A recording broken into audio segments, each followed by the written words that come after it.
Hello. Hi all and welcome to another edition of TraderCast live trading, key trading levels and trading setups for popular markets. So let me just go and check to see if this is all okay and it's streaming fine. Yeah, here we go. And then we'll start this properly in a minute. So there we go. Hi all, welcome. Okay, my name is Phil. For those of you who haven't seen this before, my name is Phil. I'll be your presenter today. This is a little bit about myself. If you're looking for a community, check out TraderCast. If you're looking for the education, my trading skills would probably be the best starting point for you. Over the past 10 years, I had the privilege of speaking in front of various different industry events, and I managed to speak to many people who were looking to start trading, and they were looking for guidance how to do that and so on. This disclaimer that you see on at the moment is because I'll be showing you some live trades, and I do not have the indication of your personal investment and trading objectives. So therefore, anything I do here should not be considered to be advice, although I'll be showing you some live trades. This is purely a practical application of what I think a novice trader should be able to do. Okay, so my opinions and experiences are not advice. Now, for those of you who watched the broadcast or the live trading yesterday, you know that I had a couple of positions open. I was long S&P from 42.66 and I closed those positions. There was a half and a half before that big kind of sell-off turned on. Also I was long sterling dollar at 131.54, moved the stop loss and closed that as well at 131.70. So it didn't hit my ultimate target, but basically that was closed. Subsequently, I've opened position in gold. I actually added to this position already. So I have a couple of positions open. So the first one is I was just about to do this, at 1984 halves and 2012. Actually it's not 70, 2012 10. That's the price. So this is currently open position, and I'll show you the reasons why, and we can talk about all of that in more detail. Okay, brilliant. Now let me just remove this and we can talk about a few things. Today's session is going to be much shorter. I'll need to rush. I have a few things to do. Something came up, so here we go. First things first, let's talk about that gold trade. So gold in daily time frame is uptrending, which is fine. So high highs, high lows. In 4 hourly is also uptrending. So in 1 hourly I saw this area here as a potential consolidations. There was a rally into 2000, if you remember. I was long gold before, and I closed at 1970 and also 2000. I got out of that position, and now this is a kind of continuation of the same move. So then what I did is I've looked at this pattern here, and this is a falling wedge or a continuation pattern. I could have drawn it in a couple of different ways. Some people would draw it like this, some people would draw it like this. Either way, so either take the wicks or maybe the bodies of the candle, but it's a pattern that signifies that there is some profit taking at the round number 2000. Price corrected, we have a nice retracement to a previous level of interest. This is also a fib cluster, and then the price went up. You can see by these wicks that the price broke out and moved higher. So I decided to go long here. My stop was below and I'm happy with that trade. So then what happened is we saw this spike higher here, and then this little mini version of this here, and this here is also a mini version of another one that's here. This keeps on repeating. Markets are fractal. You see the similar patterns or structures or a price action behavior in different time frames. So basically what's happening here is that I saw this as a mini version of that, and then I decided to go long again at around here roughly, okay, at the breakout of these highs. If I show you this in a shorter term time frame, you'll see the reason why. So there is a spike. So this is the first candle that actually went up, and then we saw a subsequent return. So resistance, breakout, now newly found support, and now we're looking for a move higher. How far can this go? Well, probably this much. So previous swing high, extension to the upside gives you this level, and this level is 2025, 2026 to the upside. So it's not the exact science, but it looks like it could go there as well. So I'm currently long gold on both of those positions, and oh, I didn't mean to do that. Did I close it all together? Oh, I did. Here we go. Here it is. Sorry, apologies. I thought I lost all of my annotations as well for gold. So this here is Dow Jones. This is euro dollar, sterling dollar, dollar yen. There is another position that I'm actively looking at the moment, which is in crude oil, and I'll talk to you about all of that in a minute. So let me just show you where I am at the moment. So let me just take this out and make this smaller. Okay, so if I pop this out here,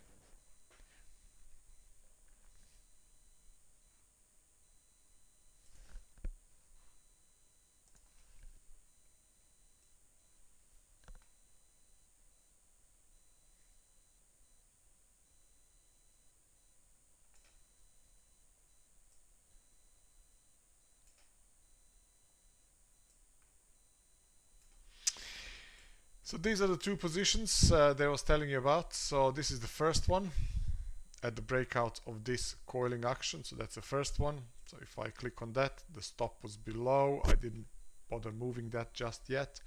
I do not have limit order on this.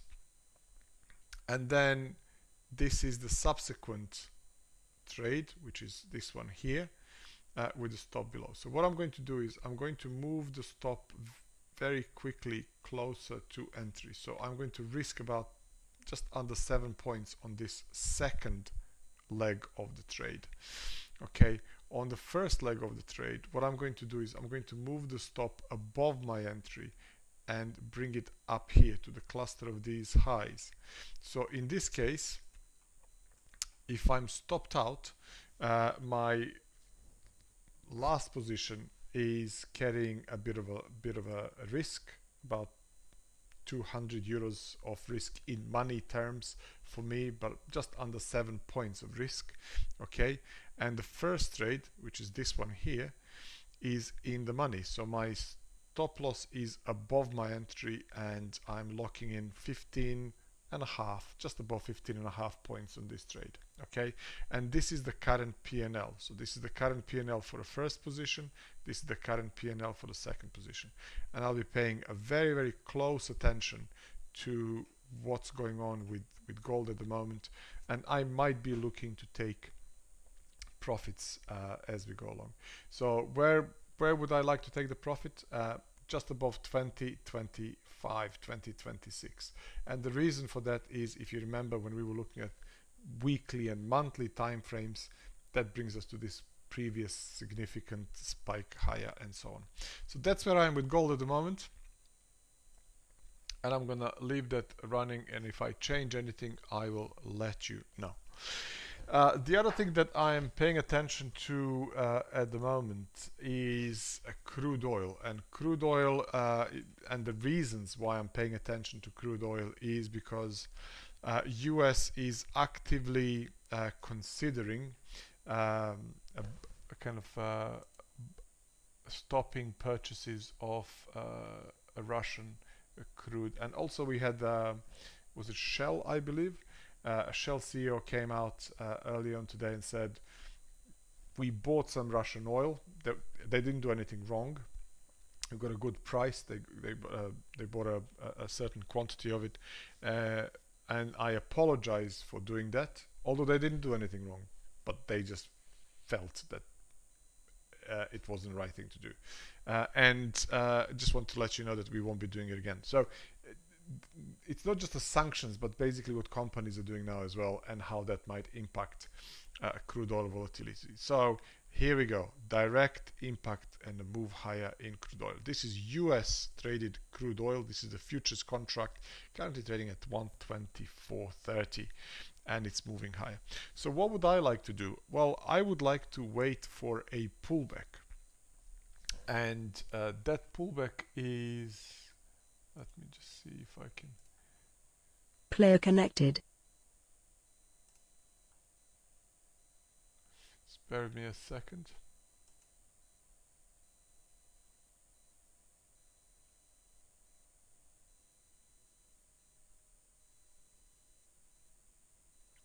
I'll read this in a second as well. So basically, this looks like a seriously and a clearly defined uptrending market. There is no two ways about it. You have low, high, low, high, low, high, low, consolidation, breakout, and so on. Okay, so the only way to trade crude oil is to go long. If you're shorting oil, you're going against the trend. It could be exciting, but you're going against a longer term prevailing trend. Now, how can this play out? So what I would like to do is I'm looking at this previous significant high at 116 or $116 per barrel as a major point of interest. So this area here is a really important area for me. Okay, I would like to see if the price does something like this and corrects to that level. I would likely be a buyer if I see a reversal like I see it here. And then my stop loss would be at 114. So this is a really wide stop. It's about 200 points of risk. 200 points. So this is a swing type trade that I would keep open for a number of days, weeks, possibly even longer. Let me just see if this is okay. Apologies. Yeah. This is all okay.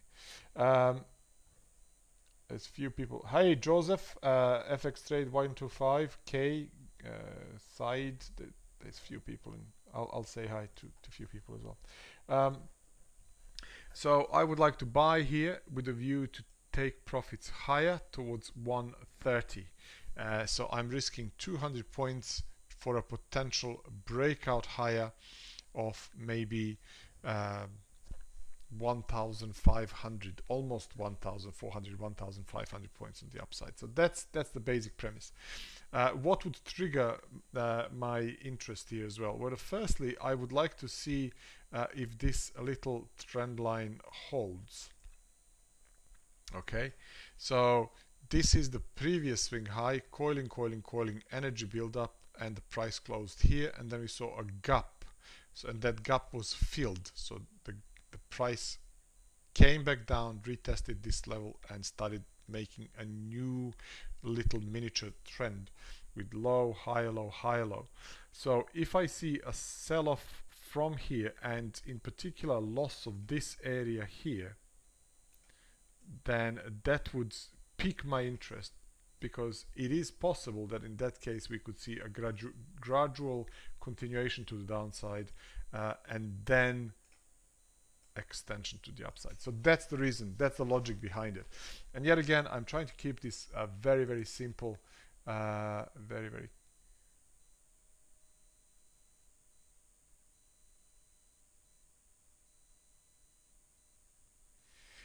Hi Hamid, hi Collins. I learned a few, I suppose, a few things from the website. Okay, well done.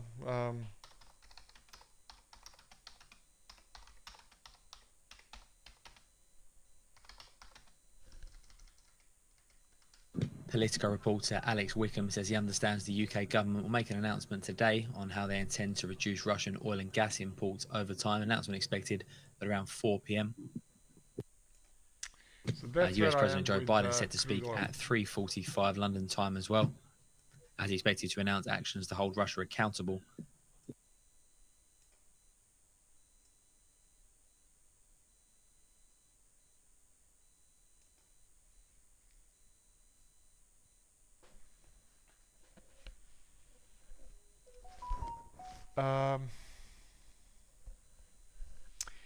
And what I wanted to say to you was this.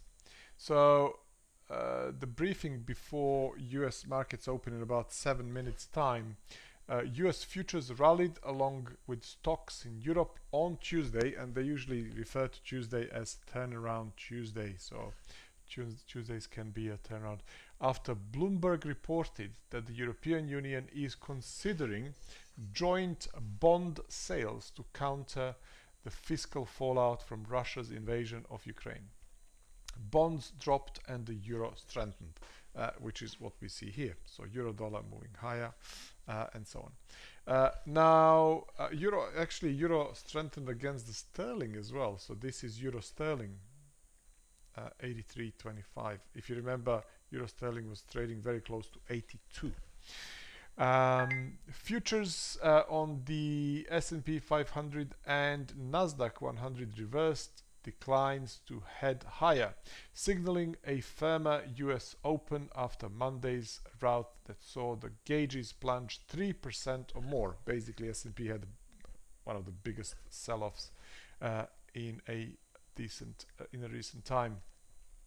The stocks, Euro Stoxx 600 index rallied more than 1% before trimming the advance as the possibility of further central bank stimulus lifted sentiment. Some of the most battered sectors included banks, utilities, and car makers, and they all outperformed. Now, if you remember what I was telling you about Shell, so the news goes, Shell, the US traded shares of the energy giant rose more than 2% in pre-market trading after Shell apologized for buying the shipment of Russian oil. The company said it will no longer do spot purchases of Russian oil and was shutting down other operations in the country. So that's that. There's a few other stuff that we can talk about, Apple, but I don't want to talk about it right now.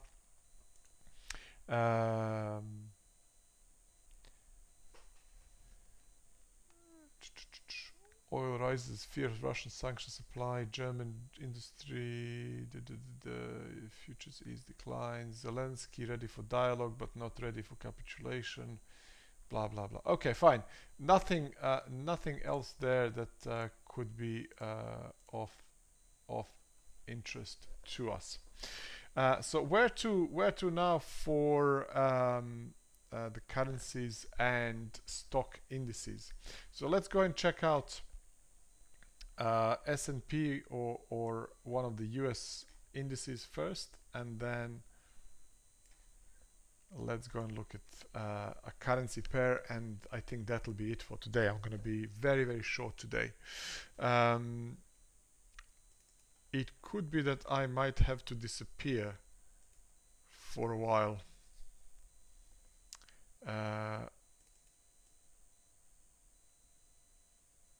From doing this stuff.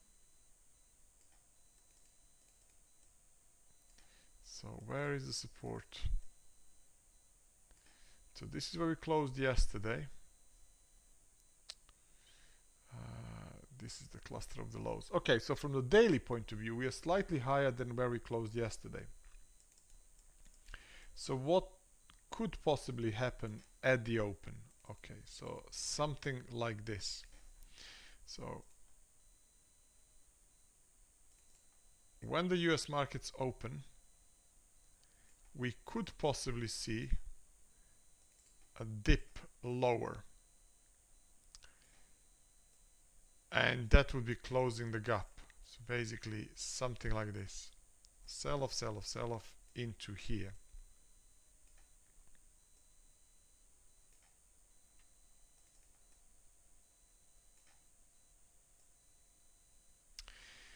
For then a potential rally higher, and that rally higher would definitely need to break above this resistance trend line here. Now this is very crude what I'm doing, because something like this. So pull back to 41.84, 41.83. In that case I would likely be a buyer there if I see a reversal, and my stop would be 10-20 points below, with a view to take profit higher. So from this is the 1 hourly time frame. So the first one that you saw was daily, this is, then it was a 4 hourly, now this is the hourly. So something like this could happen. So we could see a pullback at the open and then rally, and then here we could see either a rejection for another leg lower, or what I did before, we could see a breakout and then retest for another leg higher. So the key trading level is at the cluster of these highs here, this area at 42.25. So this would be quite telling what the sentiment is and how the market players might decide to engage with S&P. Okay, but the key trading level for me at the moment is at 41.84, 41.84, and I'll be paying attention to that. 41.84, stop, let's say 41.65, be generous, 10-20 points below, and take profit 42.25, and then higher above that level. So that's where I am with S&P at the moment. That's where I'm with S&P. This is the 15-minute time frame. We have 1 minute. We have 1 minute before the US markets open, and I would like to see how this. Here we go. Here we are. We are at the open.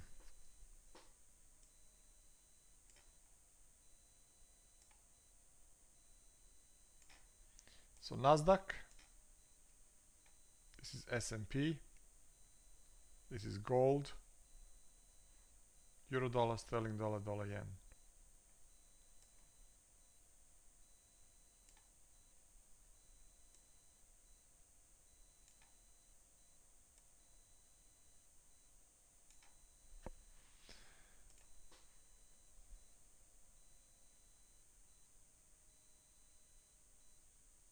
Yeah, you're welcome. What are you looking at today, Hamid and Collins? Are you guys looking at anything?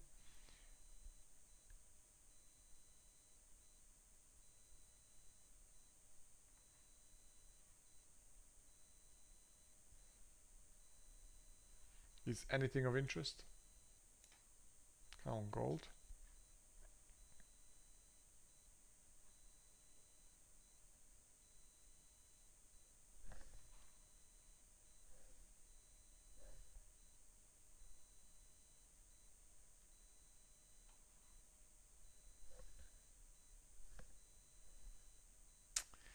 There's a good setup on FTSE as well, potentially for a long, but I've missed it. I didn't react to that. Around 69.30, 69.60, around there.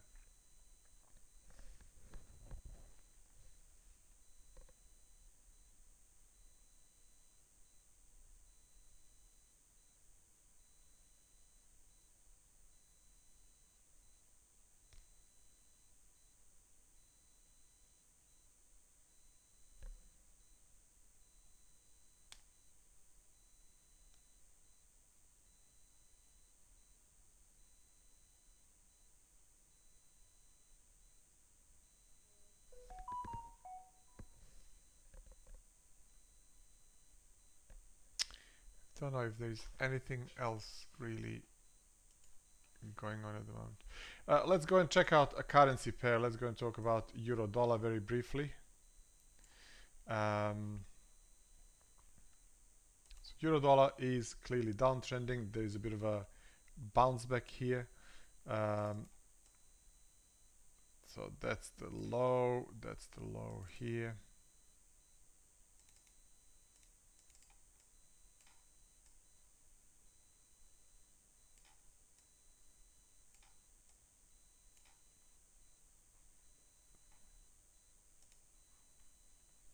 Yeah, this is still very much downtrending market. So the price is possibly basing here, but it does need to break through this cluster of the highs. It needs to break this 0940, 43 or thereabout for a potential breakout to the upside. So for a potential breakout to happen, this needs to happen. Okay, breakout, retest, and then extension, potentially counter trend extension to the upside. There's a number of areas where the price could be taken. So cluster of these lows here. So these lows, 1030, then this one, 1070, then this one, 111. Any of these areas, potentially we could see an oversold bounce back and a short squeeze. But you have to remember that this coming week there are some key economic data releases which could impact a US dollar volatility this week as well, but also next week as well. So we have inflation, consumer price index, and we also have Fed. So let me see, 10th of March, US consumer price index. So that's the inflation. That will likely trigger some US dollar volatility. And the other thing is next week we have Fed. And as far as everybody else is concerned, or a consensus is that they will be hiking rates by 0.25%, 25 basis points, and that could have impact on US dollar as well, i.e. US dollar strength. So therefore, unless European Central Bank does say something in the meantime, this looks like a downtrending market. Even if the price does go that way, bears would likely return and look to short sell there as well. So there's another trend line up here, and here we also have a fib, 38%.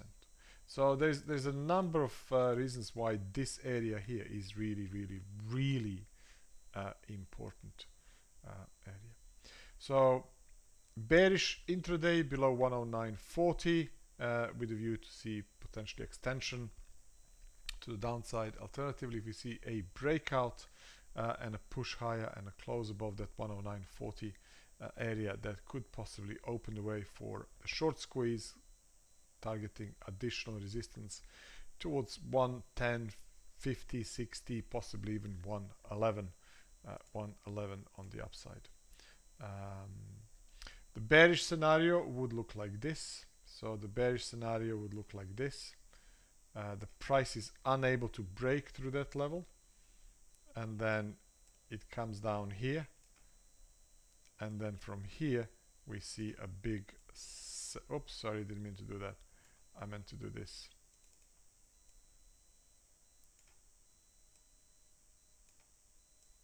Price does something like this: sell off, sell off, sell off, and closes below this cluster of the lows at 108.70. That could then open the way for the extension to the downside, like that. Broke through these lows, maybe even lower, 107.70, and so on. So that's the basic premise. That's a basic premise for euro dollar.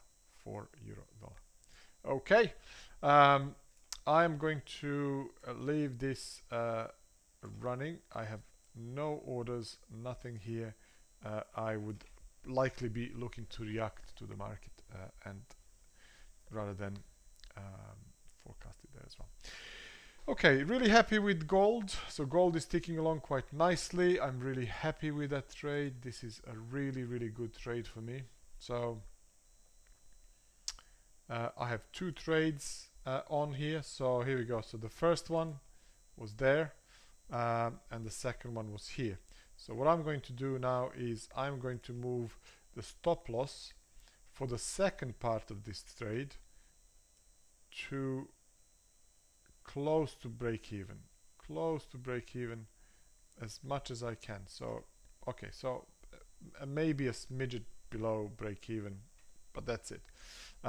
And the take profit on the first part of the trade, which is this one here, my stop is currently here.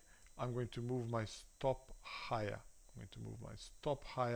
And now I'm locking in 23 points on this trade. So if the price does correct, I'll walk away with, I'll be stopped out with more or less nothing on this trade, but I'll walk away with this amount of money, just in case if the price reverses. Otherwise, if the price goes to 2026, I will likely be looking to take, oh, here we go, it's happening right now. 2024 higher, 2024 higher, come on, give me 2026. I might be looking to take partial profits and close some of my trades and then leave the other bit running with a stop higher. So come on, give me 2025 half. There we go.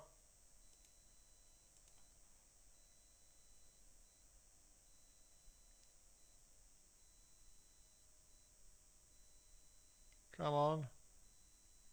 Nearly there.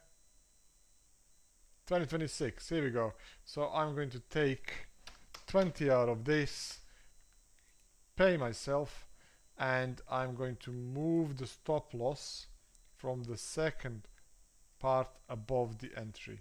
Okay, sorry, I'm just trying to, there we go. So my second stop loss is now up here, 5.2 points above the entry. So I'm locking in all that, and my first stop loss, I'm going to move it there as well. Okay, so I'm locking in 30 points on the first trade, 30 points on the first trade. I'm not cashing in, I'm not touching this one, because I'll touch this one if it goes to 2030 or something like that. And the second trade, which was triggered here, and for those of you who watched the session from the beginning, you know the reasons why. I've explained why I decided to get here, why I decided to get here. This is very, very basic price action. There we go, 2030. So I'm going to take some money off this trade as well. I'm going to take 15 out of this one, so I'm going to get 700 euros on this trade. Thank you, Mr. Market. And I'm going to leave the stop losses. So my positions are much smaller now. I have 15 contracts here, 10 contracts here, but I'm going to let it run and leave it be. So let's see how far this goes, and I'll be just moving my stop losses higher to manage this trade. Really grateful for this trade. This is a great trade.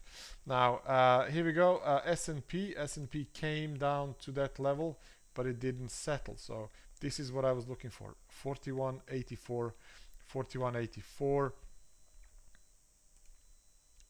It's down. This is the 5-minute candle. I want to see that form before I decide to do anything. I might be looking to go long around here if I get the trigger. If I see a red candle closing here and selling below, I would likely oh, there's a 1-minute candle. So 1-minute candle looks like a little bullish engulf. So it could be good for a scalp, but I'll wait and see if this holds, and then my kind of outlook for the gap close and a rally could be a good play. So I will likely trade this. But unfortunately I have to go. It was lovely. Hey Babesh, how are you? Hi Kasali, lovely Hi, I don't know if you're new or guys, I really need to go. If you need to know more and if you have any questions, you know where to find me, and we can talk about all of that in the community. I can post cable in the community if you want it and so on, if you have access to it. You can see the charts, trading levels, you can see everything else. Otherwise, stay safe, happy trading, and I'll speak to you all sometime soon. I might need to take a short-term break away from doing this until I deal with some things. But I'll let you know. And it was lovely, lovely, lovely, lovely, guys. Thank you for coming in.